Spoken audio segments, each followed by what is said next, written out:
മൂന്നാറിലെ ഗതാഗതക്കുരുക്കിന് പരിഹാരമായുള്ള പുതിയ പാലത്തിന്റെ നിർമ്മാണം അന്തിമഘട്ടത്തിലേക്ക്.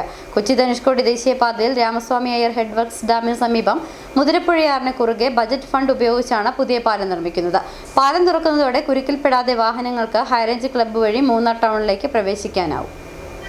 മൂന്നാറിലെ ഗതാഗതക്കുരുക്കിന് പരിഹാരമായുള്ള പുതിയ പാലത്തിന്റെ നിർമ്മാണം അന്തിമഘട്ടത്തിലേക്ക് അടുക്കുകയാണ്. കൊച്ചി ധനുഷ്കോടി ദേശീയപാതയിൽ രാമസ്വാമി അയ്യർ ഹെഡ് വർക്ക്സ് ഡാമിന് സമീപം മുതിരപ്പുഴയാറിന് കുറുകെ ബഡ്ജറ്റ് ഫണ്ട് ഉപയോഗിച്ചാണ് പുതിയ പാലം നിർമ്മിക്കുന്നത്.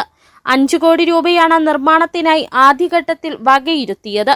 പിന്നീട് അഡ്വക്കേറ്റ് രാജ MLAയുടെ ഇടപെടലിനെ തുടർന്ന് 6.80 കോടി രൂപയായി വർദ്ധിപ്പിച്ചു. പാലത്തിന്റെ പ്രധാന തൂണുകളുടെയും ഡെക്കിന്റെയും പണികൾ പൂർത്തിയായി. ഇരുവശത്തുമുള്ള റോഡുകളെ സംബന്ധിക്കുന്നതിനുള്ള നിർമ്മാണം പുരോഗമിക്കുന്നു.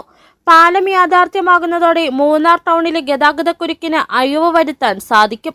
പാലം തുറക്കുന്നതോടെ കുരുക്കിൽപ്പെടാതെ വാഹനങ്ങൾക്ക് ഹൈറേഞ്ച് ക്ലബ്ബ് വഴി മൂന്നാർ ടൗണിലേക്ക് പ്രവേശിക്കാനാകും. മൂന്നാറിനോട് ചേർന്നുള്ള പോതമേട് വ്യൂ പോയിന്റിലേക്ക് ഡാമിന് മുകളിലൂടെ ചെറിയ വാഹനങ്ങൾ മാത്രമാണ് ഇപ്പോൾ പോകുന്നത്.